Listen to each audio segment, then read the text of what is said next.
Dyah Ayu Puspasari, permaisuri tangguh dari Kerajaan Majapahit. Dyah Ayu Puspasari adalah salah satu tokoh perempuan yang sering disebut dalam catatan sejarah Majapahit. Sebagai permaisuri dari salah satu Raja Majapahit, ia dikenal karena kecerdasan, ketangguhan, dan pengaruhnya dalam berbagai aspek kehidupan kerajaan. Artikel ini akan mengupas kisah hidup Dyah Ayu Puspasari berdasarkan fakta sejarah yang tersedia, serta bagaimana ia memainkan peran penting dalam salah satu kerajaan terbesar di Nusantara. Latar belakang Dyah Ayu Puspasari. Dyah Ayu Puspasari diyakini berasal dari kalangan bangsawan tinggi. Nama Puspasari sendiri sering dikaitkan dengan keindahan dan keanggunan yang mencerminkan citra ideal seorang permaisuri dalam budaya Jawa kuno. Ia lahir pada masa ketika Majapahit berada dalam puncak kejayaannya, sekitar abad ke-14, di bawah pemerintahan Raja Hayam Wuruk. Sebagai putri dari keluarga bangsawan, Dyah Ayu Puspasari mendapatkan pendidikan yang baik, termasuk dalam bidang sastra, seni, dan agama. Ia juga dikenal memiliki kemampuan diplomasi yang luar biasa, sebuah keahlian yang sangat penting dalam lingkungan Istana Majapahit yang penuh intrik dan politik. Pernikahan dengan Raja Majapahit. Dyah Ayu Puspasari menjadi permaisuri setelah menikah dengan salah satu Raja Majapahit, meskipun catatan sejarah tidak selalu sepakat tentang identitas raja tersebut. Beberapa sejarawan mengaitkan namanya dengan Hayam Wuruk, sementara yang lain menyebutkan raja-raja penerusnya. Pernikahan ini bukan hanya simbol cinta, tetapi juga bagian dari strategi politik untuk memperkuat aliansi dan stabilitas kerajaan. Sebagai permaisuri, Dyah Ayu Puspasari memainkan peran yang sangat penting di istana. Ia tidak hanya mendampingi raja dalam urusan kenegaraan, tetapi juga aktif dalam kegiatan keagamaan dan seni. Perannya sebagai ibu dari penerus tahta juga menegaskan pentingnya posisi perempuan dalam menjaga keberlangsungan dinasti kerajaan. Peran Dyah Ayu Puspasari dalam pemerintahan. Dyah Ayu Puspasari dikenal sebagai permaisuri yang tangguh dan bijaksana.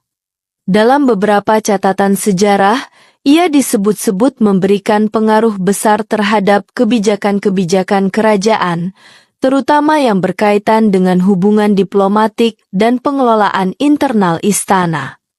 Kemampuannya dalam berdiplomasi membantu Majapahit menjaga hubungan baik dengan kerajaan-kerajaan tetangga.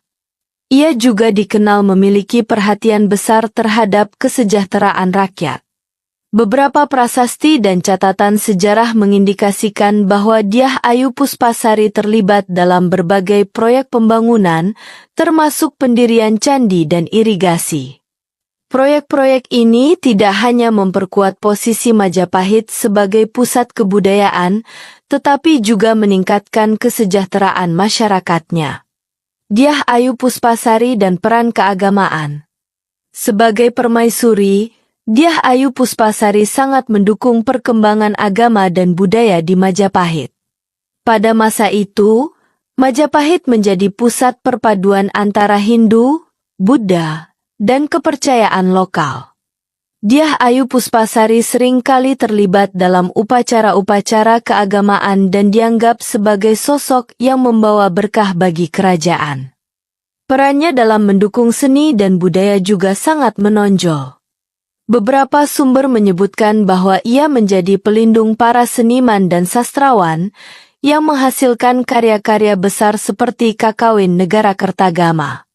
Dukungan ini menunjukkan bahwa Dyah Ayu Puspasari memahami pentingnya seni dan sastra sebagai alat untuk memperkuat identitas dan kebesaran kerajaan.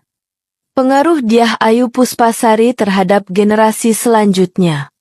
Sebagai ibu dari penerus tahta, Dyah Ayu Puspasari memiliki peran penting dalam mendidik anak-anaknya. Ia memastikan bahwa mereka tidak hanya terampil dalam ilmu pemerintahan, tetapi juga memiliki nilai-nilai moral dan spiritual yang kuat. Pengaruhnya terlihat dalam kebijakan-kebijakan raja-raja penerus yang tetap menjaga kejayaan Majapahit. Kisah hidup Dyah Ayu Puspasari menjadi inspirasi bagi banyak perempuan di Nusantara. Ia menunjukkan bahwa perempuan memiliki peran penting dalam pemerintahan dan kehidupan sosial, meskipun hidup dalam sistem patriarki. Keberanian, kecerdasan, dan ketangguhannya membuatnya dikenang sebagai salah satu permaisuri terbesar dalam sejarah Jawa. Dyah Ayu Puspasari dalam legenda dan sastra. Seperti tokoh-tokoh besar lainnya dalam sejarah Nusantara, kisah Dyah Ayu Puspasari juga diwarnai oleh legenda. Dalam beberapa cerita rakyat, ia digambarkan sebagai sosok yang memiliki kecantikan luar biasa dan kebijaksanaan yang setara dengan para dewa. Legenda-legenda ini seringkali memperkuat citra Dyah Ayu Puspasari sebagai figur yang ideal. Dalam karya sastra Jawa, nama Dyah Ayu Puspasari sering muncul sebagai simbol keagungan perempuan. Ia menjadi inspirasi bagi banyak cerita yang menggambarkan kehidupan istana dan perjuangan perempuan dalam menjaga kehormatan dan martabat kerajaan. Kesimpulan, Dyah Ayu Puspasari adalah salah satu permaisuri paling berpengaruh dalam sejarah Majapahit. Kehidupannya mencerminkan bagaimana perempuan dapat memainkan peran penting dalam pemerintahan, budaya, dan kehidupan sosial. Sebagai istri raja dan ibu dari penerus tahta, ia tidak hanya menjadi pendamping, tetapi juga tokoh yang aktif dalam membangun kejayaan kerajaan. Kisah Dyah Ayu Puspasari mengingatkan kita akan pentingnya peran perempuan dalam sejarah dan budaya. Ia adalah simbol kecerdasan, ketangguhan, dan keanggunan yang menjadikannya salah satu tokoh perempuan terbesar dalam sejarah Nusantara. Referensi: Pigeaud, T.G. 1960. Java in the 14th century. A Study in Cultural History. Springer, Zoetmulder, P.J. 1974. Kalangwan, A Survey of Old Javanese Literature. The Hague, Martinus Nijhoff. Munoz, P. 2006. Early Kingdoms of the Indonesian Archipelago and the Malay Peninsula. Editions Didier Millet. Negara Kertagama, teks asli dan terjemahan oleh Slamet Muljana. Rickleffs, M.C. 2008. A History of Modern Indonesia since C. 1200. Palgrave Macmillan,